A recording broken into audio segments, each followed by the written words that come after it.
This live is going to be focused on the importance of documenting your process.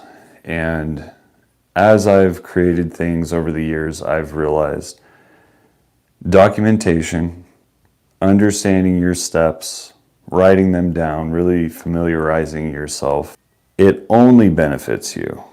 Oftentimes I would create something and I would do it so many times that I feel like there would be no added value to writing down how I did it, creating a SOP or,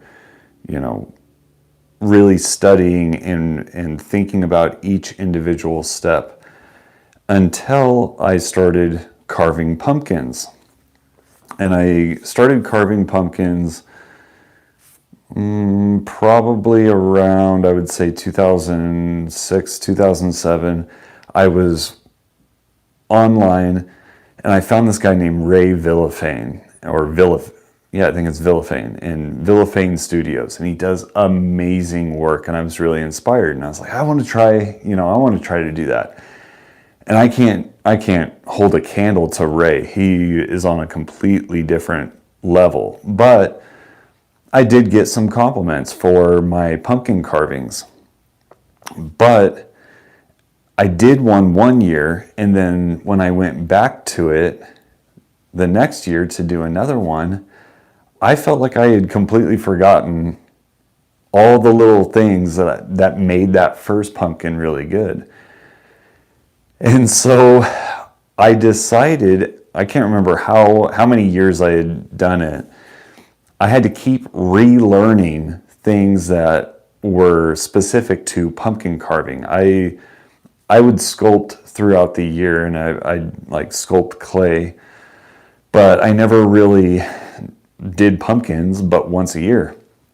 And so eventually I got wise and I started documenting and writing down the specific steps, the things that would make for a successful pumpkin carving, little tips and tricks, and really went into detail on how to hold my tool, whether to use like an X-Acto knife or a Dremel tool, on specific details, how to outline in the very beginning, and yada yada, so on and so forth.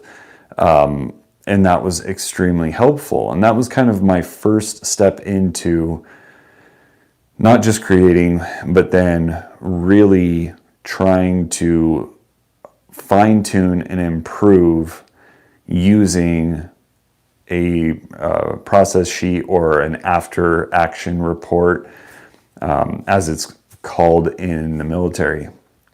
But a funny story of before I ever did this was when I was in a ceramics class in high school, and I had been in this class for a few months and I really enjoyed it, but I was terrible at glazing.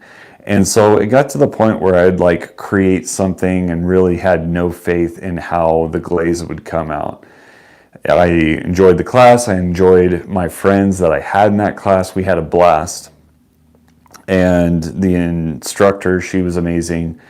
And then she got pregnant. And then she was out of the class. And then we got a substitute, whom I really didn't like.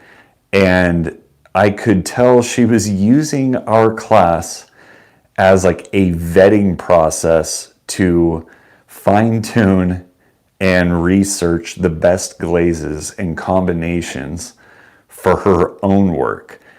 And she had a bad attitude. Her approach to teaching was very self-serving, and I just didn't really care for her as a person, quite honestly.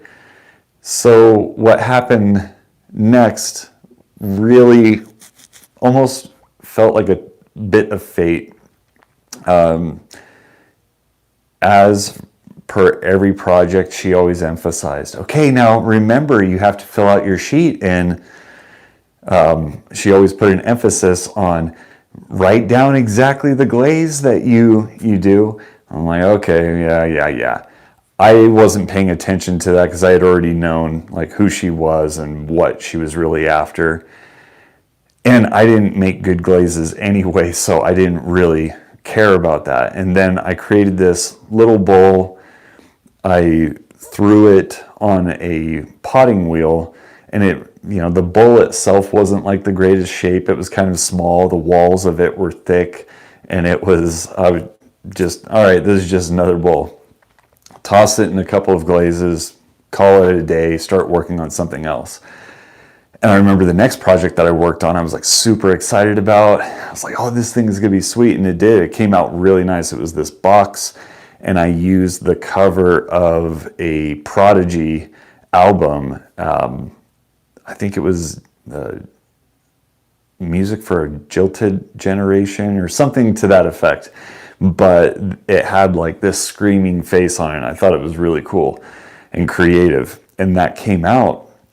And so I was excited for that to come out of the glaze because that was a completely different process. And I had seen over and over again, people were having a lot of success with this like flaky, I think it was like raku or reiki, or I don't know what it was. But it was like you were burning things on it and it had this oxidized, beautiful look. So this comes out and I'm like, oh, sweet. And the instructor I think it was around that time that I had that on the shelf, and she starts talking about, I'm so excited. I've seen some really cool pieces that have come out, and she gets in front of the class and she's like, I'm so glad that we're all documenting our glazing processes because, man, do I have a piece that is just exemplary. And she's building up this piece, and I'm like, okay, well, I still see my box on the shelf, so it's not that. And she holds up my crappy little bowl that I did not expect to be exquisite. It was glorious. It had all these blues, and I'll just show it to you because I still have it to this day. And it, probably really hard to see exactly how good it came out, but it has like these light blues that mix into kind of almost a phthalo blue and like a sand and dark blue. It is really cool. Well, I didn't even, initially when she held it up, I didn't even recognize it as mine. And she's talking about it, and I'm still, my mind is on my box and like other projects and stuff, and I'm talking with my friends. And she's like, okay, so now that I've unveiled it, I want to know who created this. So who is PE? Who is PE? And I look over at her and I'm like, yeah, that's me. And she's like, what was the combination of the glazes that you did for this? I don't know. I didn't write it down. Her face. What? I didn't write that one down. She's holding this like now she wants to break it. And she wants to punch me in the face because the whole point of her being there is to figure out all these beautiful combinations that she can apply to her own work. And it almost seemed fitting because of her attitude being poor that would happen. It wasn't malicious. I wasn't trying to be a bad student. I simply had just fallen out of that rhythm because I didn't see the importance. All of the glazes that I had done before were just terrible. It looked like I would like pull something that I spent a lot of time sculpting and making look beautiful. I'd pull it out of this, or they would pull it out of the kiln, and then it'd be sitting on the shelf. I'm like, oh, it looks like it was bathed in hot dog water. It's terrible. So all that to say, I learned in that moment, you never know. you never know what you're going to get. And as you trial, you should document. She was right. You should document. You should try to fine tune your process and really pay attention.